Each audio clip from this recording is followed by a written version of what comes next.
কোনো একটা যুদ্ধ হচ্ছে, কিন্তু যুদ্ধ কি জন্য? এ সময় যুদ্ধ অবাক করা ব্যাপার।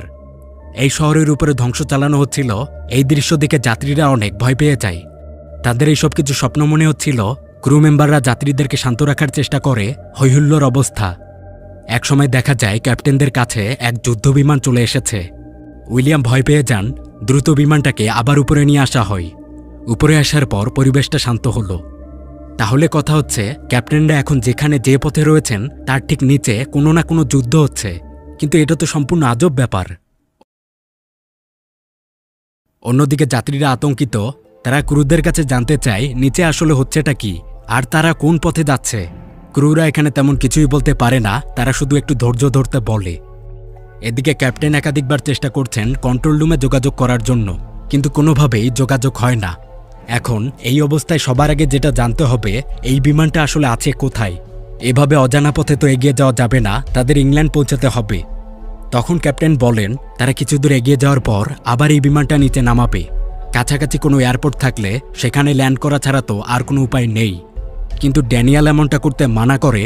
সে বলে নিচে মাত্র যে অবস্থা দেখা গেল, এই যুদ্ধ পরিবেশে নেমে যাওয়া ঠিক হবে না, বড় বিপদ হতে পারে। তখন ক্যাপ্টেন জানান এছাড়া তো আর কোনো উপায় নেই। এভাবে ভেসে থাকলে কয়েক ঘন্টার মধ্যেই সব জ্বালানি শেষ হয়ে যাবে, তখন তো বিমানের আরও বড় বিপদ। অন্যদিকে বিমানের এই যাত্রীদের মধ্যে দুইজন ছিলেন ইতিহাসের প্রভাষক, ডেল এবং বেনেট। তারা নিচের এই পরিবেশ দেখে অবাক হন। তারা ইতিহাস সম্পর্কে ভালো জানেন। তারা এসব দিকে ধারণা করে নেন এটা বিশ্বযুদ্ধের সময়। নিচে যে যুদ্ধটা হচ্ছে এটা দ্বিতীয় বিশ্বযুদ্ধ। তারা দ্রুত বিমানের ককপিটে এগিয়ে আসেন। পাইলটকে সব জানাতে হবে, কিন্তু ক্রুরা তাদেরকে আসতে বারণ করছিল। বেনেট তখন চিৎকার করে সবকিছু খুলে বলে যে নিচে বিশ্বযুদ্ধ চলছে, আর মাত্র যে যুদ্ধ বিমানটা পাশ দিয়ে উড়ে গেল এটা জার্মানির বিশেষ যুদ্ধ বিমান, যা 1945 সালের পর থেকে আর কখনো বানানো হয়নি। এই বিমানগুলো চালাতো হিটলারের নাৎসি বাহিনী। এগুলো শুনে ক্যাপ্টেন উইলিয়াম অনেক রেগে যান। এগুলো তার রাজগুবি মনে হয়। বেনেটদেরকে চলে যেতে বলা হচ্ছিল, কিন্তু তারা বারবার বলে যাচ্ছে তারা এখন বিশ্বযুদ্ধের সময়ে কোনো এক অদ্ভুত কারণে তারা টাইম ট্রাভেলই করেছে। বেনেট এ সময় দেখে বিমানের কোনো যন্ত্রে নেটওয়ার্ক নেই। তখন সে বুঝায় তার কথাই সত্য, কারণ অতীতে 1940 সালে চলে আসায় তখন তো আধুনিক যোগাযোগ ব্যবস্থা ছিল না, অত্যাধুনিক স্যাটেলাইটগুলো আবিষ্কারই হয়নি।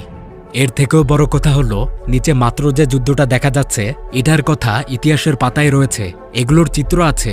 এই বিমান এখন রয়েছে জার্মানিতে। এসব শুনে ক্যাপ্টেন অনেক দ্বিধায় পড়ে যান। তিনি বলেন যদিও তার এইসব কিছু আজগুবি মনে হচ্ছে, কিন্তু এই সমস্যাটার সমাধান কি? তারা আবার তাদের অবস্থায় ফিরে যাবে কিভাবে? প্রভাষকরা বলে তারা আসলে জানে না যে এটার সমাধান কি, তবে তাদের ধারণা প্লেনটা যেহেতু এক বজ্র